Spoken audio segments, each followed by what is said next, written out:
লা লিগায় এবার রাজার মতো শুরু করতে পারেনি বার্সেলোনা। গেল মৌসুমে রাজত্ব করা বার্সা এবার লিগে খুঁড়িয়ে খুঁড়িয়ে হাঁটছে। সে তুলনায় প্রতিপক্ষকে দুমড়ে মুচড়ে দিয়ে এগিয়ে চলছে তাদের চিরপ্রতিদ্বন্দ্বী রিয়াল মাদ্রিদ। বর্তমান চ্যাম্পিয়নরা মায়োর্কা ও লেভান্তের বিপক্ষে 2 জয়ের পর পথ হারিয়েছে রায়ো ভায়াকানোর বিপক্ষে 3 ম্যাচে মাত্র 7 পয়েন্ট। বড্ড বেমানান কাতালানদের সঙ্গে। আন্তর্জাতিক বিরতি শেষে তাই পাহাড় সমান বোঝা কোচ হ্যান্সি ফ্লিকের মাথার উপর। শীর্ষে থাকা রিয়ালের সঙ্গে মৌসুমের শুরুতেই ব্যবধান হয়ে দাঁড়িয়েছে 5 পয়েন্ট। দলকে ছন্দে ফেরাতে তাই বড় জয় চান কোচ ফ্লিক।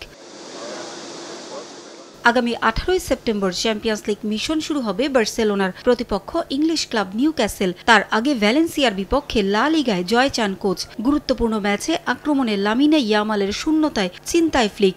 গ্রোইন ইনজুরিতে ছিটকে গেছেন স্প্যানিশ তারকা। ইয়ামালের ইনজুরিতে সুযোগ মিলবে ফার্মিন লোপেজের। আগে থেকেই দলের বাইরে আছেন টের স্টেগান, আলেহান্দ্রো বালদে ও Frenkie D young.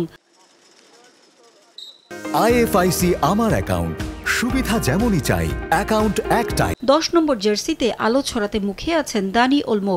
Robert লেভানডস্কির fitness নিয়ে সতর্ক বার্সা কোচ। তাই শুরুর একাদশে পোলিশ তারকাকে রাখবেন কিনা তা নিয়েও রয়েছে শঙ্কা। ফুটবলারদের ইনজুরিতে এ ম্যাচে একাধিক পরিবর্তন আনতে যাচ্ছেন ফ্লিক। সম্ভাব্য একাদশে থাকার সম্ভাবনা আছে Garcia, Kounde, Eric Garcia, Martin, Pedri, Raphinha ও তোরেসদের।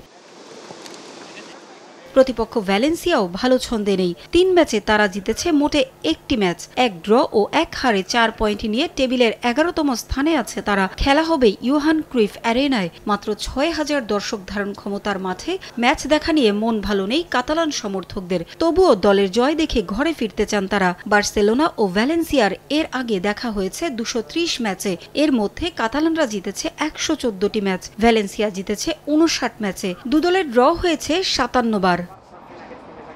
পারভিন আক্তার, সময় সংবাদ।